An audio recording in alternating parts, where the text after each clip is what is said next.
அங்கிருந்த பெண்களிடம் Padma where is the லூ என்றாள். அதற்கு ஆங்கிலத்தில் பின்பக்கம் இருப்பதாக தெரிவித்தனர். உடனே அவள் இஸ் இட் கிளீன் என்றாள். அதற்கும் அவர்கள் ஆம் என்றனர்.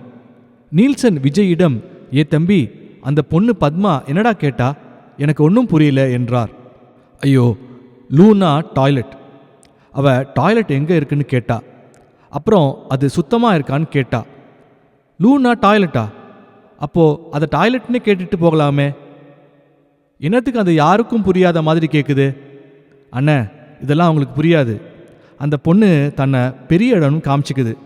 அப்புறம் இதெல்லாம் கொஞ்சம் சீன் போடணும், என்ன புரியுதா? அப்புறம் இந்த தொழிலுக்கு நீங்கள் வந்துட்டீங்கன்னா கேமராவுக்கு முன்னாடி நடிக்கிறத விட கேமராவுக்கு பின்னாடி பயங்கரமாக நடிக்கணும்.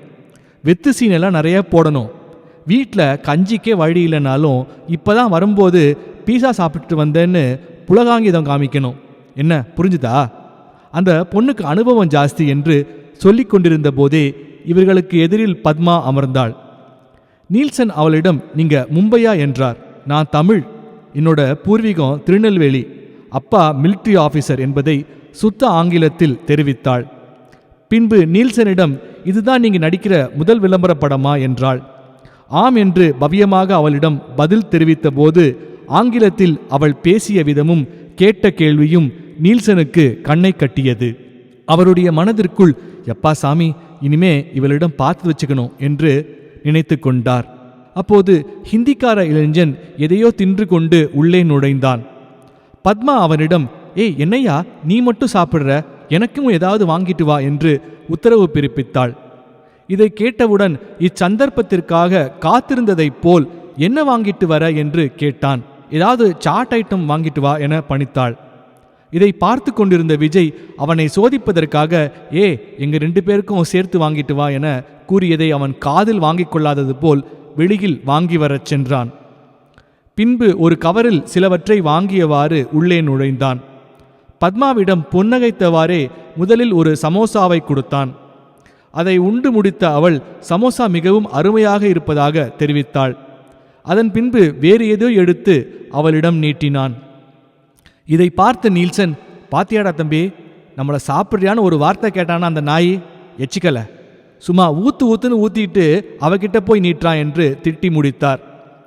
கீழ்த்தளத்திலிருந்து மேலே வந்த ஒரு பெண் இயக்குனர், இங்க நீல்சன் யாரு, படப்பிடிப்பிற்கு இயக்குனர் அழைப்பதாக தெரிவித்தாள். வாழ்த்துக்கள் என விஜய் நீல்சனிடம் தெரிவித்தான். நானும் கீழே வரண்ண, நீங்க எப்படி நடிக்கிறீங்கன்னு பார்க்கறதுக்கென்று கீழே வர முற்பட்ட போது இல்லை, நீங்க இங்கே இருங்க, அவர் மட்டும் வந்தா போதும் என்று விஜயை தடுத்தாள். கீழே கூட்டம் சேர வேண்டாம்னு இயக்குனர் கூறுகிறார் என தெரிவித்தாள். எது எப்படியோ கலக்குங்க என்று வழி அனுப்பி வைத்தான். அதன்பின் பத்மாவிற்கும் அழைப்பு விடுக்கப்பட்டது. ஒரு அரை மணி நேரத்துக்கு பின் விஜயை அழைத்தனர். கீழே சென்றபோது நீல்சன் நடித்து முடித்து விட்டதாக தெரிவித்தார். பத்மா நடிக்க தயாராகி கொண்டிருந்தாள். இயக்குனர் அவளிடம் டேக் போறதுக்கு முன்னாடி ஒரு முறை டைலாக் பார்த்துக்கலாம், கொஞ்சம் பேசி காட்டுங்க என கூறினார். அப்போது அவள் ஹிந்தியில் அவள் பேச வேண்டிய உரையாடலை பேசி காண்பித்தாள். நீல்சன் விஜயிடம் என்னடா தம்பி, பத்மா ஹிந்தி விளம்பரத்துக்கா வந்திருக்கா என்றார். அதன் பின்பு இயக்குனர் டேக் என்றதும் ஒரு 15 நிமிடத்தில் அவளுடைய படப்பிடிப்பு எடுத்து முடிக்கப்பட்டது. அதன் பின்பு அதே சோப் நிறுவன விளம்பரத்திற்காக தமிழிலும் பேசி அவளே நடித்தாள். இப்போது தமிழில் எடுக்கப்பட்ட போதும் நல்ல சரளமாகவே தமிழ் பேசி நடித்தாள். அதை பார்த்த நீல்சன், பாரா இந்த பொண்ண, என்ன அருமையா தமிழ் பேசுறா, அடேயப்பா நல்ல திறமசாலிடா அந்த பொண்ணு என்றார். அப்போது அங்கு நின்று கொண்டிருந்த பல பெண்களில் ஒருத்தி விஜயிடம் அருகில் வந்து சிகரெட் இருந்தா கொடு என்று சிரித்து கொண்டே கேட்டாள். அதற்கு அவன் ஐயோ என்கிட்ட இல்லை என்றான்.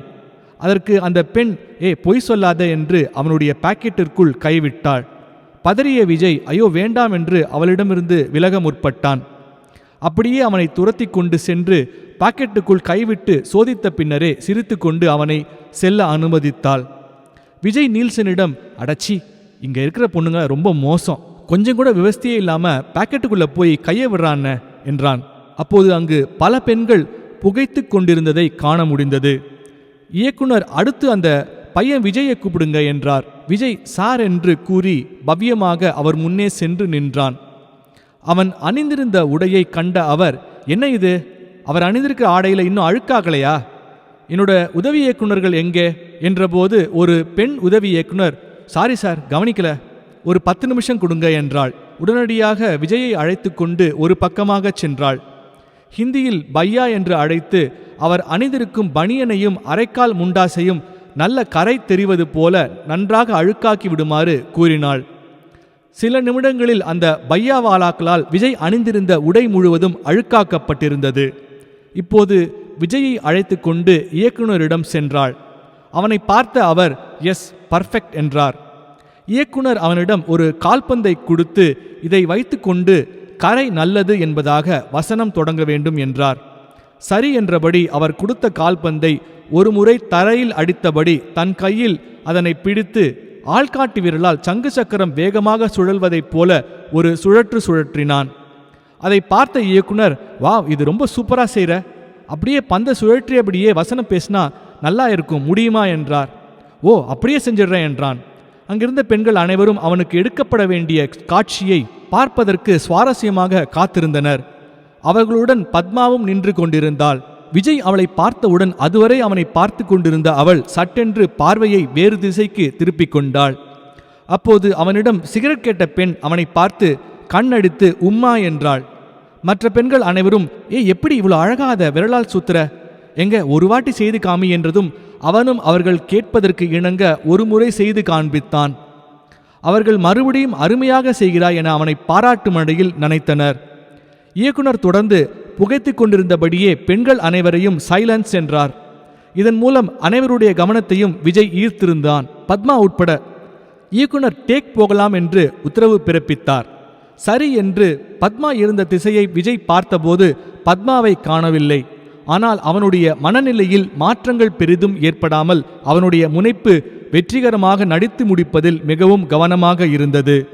அவனுடைய நடிப்பு இயக்குனருக்கு மிகுந்த திருப்தி அளித்தது. கடைசியாக அவனுக்கு வாழ்த்துக்கள் கூறி விடையளித்தார். விளம்பர நிறுவனத்தில் பணிபுரிந்த பெண்கள் விஜய் மற்றும் நீல்சனை அழைத்து அவர்கள் நாளை சென்னை செல்வதற்கான விமான டிக்கெட்டை கொடுத்து அவர்கள் தங்கியிருக்கும் ஹோட்டலில் இருந்து டாக்ஸி மூலம் விமான நிலையம் செல்வதற்கான 300 ரூபாய் பணத்தை அவர்கள் இருவருக்கும் கொடுத்தனர். அதனை பெற்றுக்கொண்ட விஜய் இதில் நடித்ததற்கான சம்பளம் என்று இழுத்தான். அதனை உங்கள் சென்னையில் உள்ள ஒருங்கிணைப்பாளரிடம் பெற்றுக்கொள்ள வேண்டும் என கூறினாள். இப்போது நீங்கள் ஹோட்டல் செல்வதற்கான வண்டி உங்களுக்கு காத்து கொண்டிருக்கின்றது, சென்று வாருங்கள் என அங்கு நடித்த அனைவரையும் அப்பெண்கள் வழி அனுப்பினர். விஜய் மற்றும் நீல்சன் இருவருக்கும் படப்பிடிப்பு தளத்திலிருந்து பிரிவதை எண்ணி சற்று அவர்கள் மனம் வாடியது. டாடா சுமோ கார் என்பதால் காரின் பின் சீட்டில் விஜய் மற்றும் நீல்சன் அமர்ந்து கொண்டனர். டிரைவருக்கு அருகில் உள்ள முன்புற சீட்டில் அந்த ஹிந்திக்கார இளைஞன் அமர்ந்து கொண்டான்.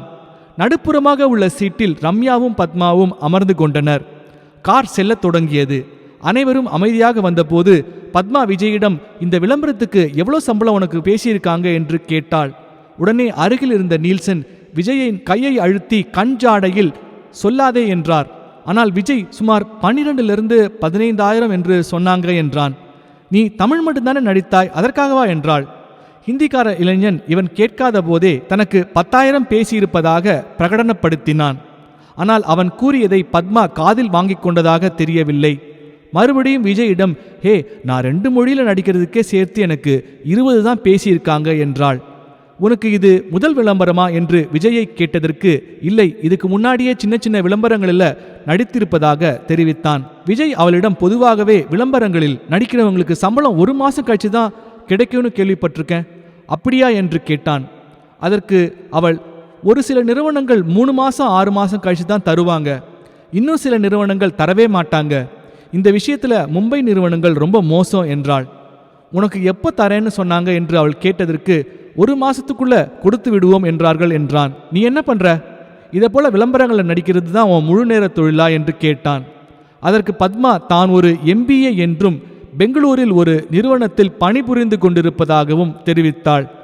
இவர்கள் தொடர்ச்சியாக பேசுவதை ஹிந்திக்கார இளைஞன் லேசாக திரும்பி திரும்பி வயிற்றெரிச்சலுடன் பார்த்து கொண்டே வந்தான். ஆனால் பத்மா அவனை சட்டை செய்வதாக தெரியவில்லை. மிக மும்முரமாக விஜயுடன் பேசுவதிலேயே மிகுந்த ஆர்வம் காட்டினாள். கார் ஹோட்டலை வந்தடைந்தது. விஜயும் பத்மாவும் கைகுலுக்கி விடை பெற்றனர். நீல்சனும் விஜயும் அறைக்குள் நுழைந்ததும் நீல்சன் விஜயிடம், காருக்குள்ள ஒரே புகைச்சல் மண்டலமாக இருந்தது. அதான் அந்த ஹிந்திக்கார பையன் நீங்கள் 2 பேரும் பேசிக்கிட்டு வந்ததை பார்த்து பொங்கி கொப்பளிச்சிட்டான். அந்த நாய் வாங்கி கொடுத்த சமோசா சாட் எல்லாம் வீண் போல. பயப்புள்ள மூஞ்சியை பார்க்கணுமே, அப்படி சுருங்கி போயிடுச்சு. என்ன அண்ணா நீங்கள் அவனெல்லாம் ஒரு ஆளுன்னு பேசிகிட்டு இருக்கீங்க. சரிண்ணே, நாம் இப்போ சாப்பிட்றதுக்கு ஏதாவது சிற்றுண்டி ஆர்டர் பண்ணலாமா என்றான். என்ன சொல்கிறது என்று கேட்டதற்கு, ஏதாவது சிக்கன் ஐட்டமில் 2 பேருக்கும் சொல்லுங்க, நான் போய் குளிச்சுட்டு வந்துடுறேன் என்று குளியலறைக்குள் செல்ல முற்பட்ட போது தொலைபேசி அழைப்பு அடித்தது. விஜய் தொலைபேசியை எடுத்தபோது மறுமுனையில் ஹாயா, நான் பத்மா பேசுகிறேன் என்ற போது விஜய்க்கு ஒன்றும் புரியவில்லை. இவ ஏன் இப்போ என்று யோசித்தான். அதற்குள் அவள், நான் பெங்களூர் இன்று இரவு விமானத்தில் கிளம்புவதாகவும் அதான் சொல்லிட்டு போகலாம் என்று அழைத்தேன். யார், விஜயா என்று கேட்டதற்கு ஆம் என்றான். நீல்சனிடமும் தெரிவிக்கவும் என்றும் உங்களை சந்தித்ததில் மிக்க மகிழ்ச்சி என்றும் தெரிவித்தாள். சரி என்றபடி தொலைபேசியை கீழே வைத்தபோது, யாருடா தம்பி நமக்கு ஃபோன் பண்ணுறது, சென்னையிலிருந்து மேடமா என்றதற்கு, இல்லைண்ணே பத்மா கூப்பிட்டுருந்தா, இன்றைக்கு இரவு கிளம்புறாளாம், அதான் சொல்கிறதுக்காக கூப்பிட்டதாக கூறினாள் என்றான். பொய் சொல்லாதடா என்றார். நான் எதுக்குண்ணே பொய் சொல்ல போகிறேன், அதுவும் இதுக்கெல்லாம் போய் என்று சலித்து கொண்டான். உனக்கு யோகந்தான் போய் என்று நீல்சன் கூறிய போது யாரோ கதவை தட்டும் சத்தம் கேட்டது. கதவை திறந்ததும் ஹிந்திக்கார இளைஞன் நின்று கொண்டிருந்தான். என்ன பண்ணிட்டு இருக்கீங்க, எங்காவது நாம வெளியே போகலாமா என்ற போது நீல்சனும் விஜயும் ஒருவரை ஒருவர் பார்த்து கொண்டனர். நீல்சன் விஜயிடம், பாவண்டா தம்பி, அவன் தனியா இருக்கான், போயிட்டு தான் வரலாமே என்று கூறினார். அப்போது அவர்கள் ஆர்டர் செய்திருந்த சிக்கன் மற்றும் சில சிற்றுண்டி வகைகளை ரூம் பாய் கொண்டு வந்து வைத்தான். விஜய் நீல்சனிடம், என்ன ராஜபோக வாழ்க்கன என்றபடி இருவரும் வந்திருந்த சிக்கன் மற்றும் சிற்றுண்டி வகைகளை வெளுத்து வாங்கினர். நாம நடிச்ச இந்த விளம்பரம் பிரபலமாயிடுச்சுன்னா நமக்கு ஏகப்பட்ட விளம்பரங்கள் கிடைக்கும்டா தம்பி. என்னை எப்போ நான் தொலைக்காட்சியில் பார்ப்பேன்னு ரொம்ப ஆவலா இருக்கு. நான் மட்டும் டிவி விளம்பரத்தில் வந்தேன்னா என் பொண்டாட்டி ஊர் முழுக்க அதை பரப்பிடுவா என்றார். நீல்சன் ஹிந்திக்கார இளைஞனிடம் சிற்றுண்டி வகைகளை எடுத்துக்கொள்ள சொன்னபோது, வேண்டாம், சீக்கிரம் சாப்பிடுங்க, கிளம்பலாம் என்றான். சரி என்றபடி ஹோட்டலுக்கு அருகே கடற்கரை இருந்ததால் கடற்கரைக்கு செல்லலாம் என தீர்மானித்தனர். பல சினிமாக்களில் காண்பித்த மும்பை கடற்கரை இதுதான் என்பதை விஜய் அறிந்தபோது அவனுக்குள் ஏக மகிழ்ச்சி. இரவு நேரம் அலையின் சத்தமும் சீறி பாய்ந்து கொண்டு அவன் காதுகளில் ஸ்வரமழையாக ஒலித்தது.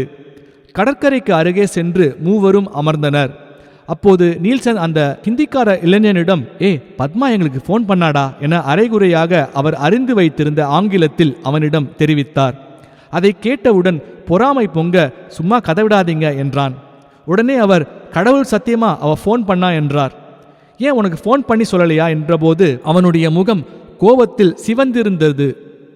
எனக்கு பண்ணல என்று எரிச்சலுடன் தெரிவித்தான். அவ ஒரு பெரிய ஃபிகரு என்று பிதற்றினான். நான் யார் தெரியுமா, எங்கப்பா டெல்லியில் யார் தெரியுமா, ஒரு பெரிய தொழிலதிபர். என் வீட்டில் 9 கார் இருக்கு. இவளை மாதிரி ஏகப்பட்ட பெண்கள் என் பின்னாடி சுற்றி இருக்காங்க என்று பொறாமையில் பொழியத் தொடங்கினான். அவனது ஆற்றாமையை கண்ட நீல்சன் விஜயை பார்த்து கஞ்சாடை காட்டினார். ஹிந்திக்கார இளைஞனிடம், நாங்களாம் சாதாரண ஆளு, உன் மாதிரி பெரிய இடம் இல்லை, நீதான் பெரிய ஆளுங்கிறியே, உன் சார்பா எங்களை பப்புக்கு கூட்டிட்டு போ என்று கூறிய போது, அதுவா, போகலாம் என்று இழுத்தான்.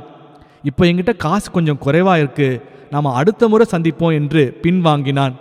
நீல்சன் விஜயிடம், இந்த நாய் கூட்டிட்டு போயா நாம போக போறோம், சும்மா நான் என்ன சொல்றான்னு சோதிச்சு பார்த்தேன், இவன் ஒரு வெட்டி உதாரு, பத்மா இவனை திரும்பி பார்க்கலன்றதுக்காக என்ன பேச்சு பேசுறான் பாரு. அண்ணே நீங்க வேற, இவன் நம்மளை பப்புக்கு கூட்டிட்டு போய் குடிச்சிட்டு இவனுக்கும் சேர்த்து நாம தண்டம் அழுகணும், சொல்லிக்காம கொல்லிக்காம ஓடிடுவான் என்றான். அப்போது விஜய்க்கு லேசாக வயிற்றை கலக்குவது போல் தோன்றியது. அண்ணே கொஞ்சம் ஏதோ சரியில்லை, நான் சீக்கிரம் ரூமுக்கு போறேன் என்றதும் நீல்சனும், நான் மட்டும் இவனை கூட இருந்து என்ன பண்ண போறேன் என்று கிளம்பினார். இதன் தொடர்ச்சி அடுத்த பதிவில். இலக்கிய நண்பர்கள் இதனை தொடர்ச்சியாக கேட்க விரும்புபவர்கள் எனது சேனலுக்கு சப்ஸ்கிரைப் செய்யுமாறு கேட்டுக்கொள்கின்றேன். மேலும் இதை கேட்பதோடு மட்டுமல்லாமல் நீங்கள் அறிந்த நண்பர்கள் மற்றும் அறிந்தவர்கள் வட்டத்திற்கும் பகிர்ந்தளிக்குமாறு பணிவன்புடன் கேட்டுக்கொள்கிறேன். நன்றி, வணக்கம்.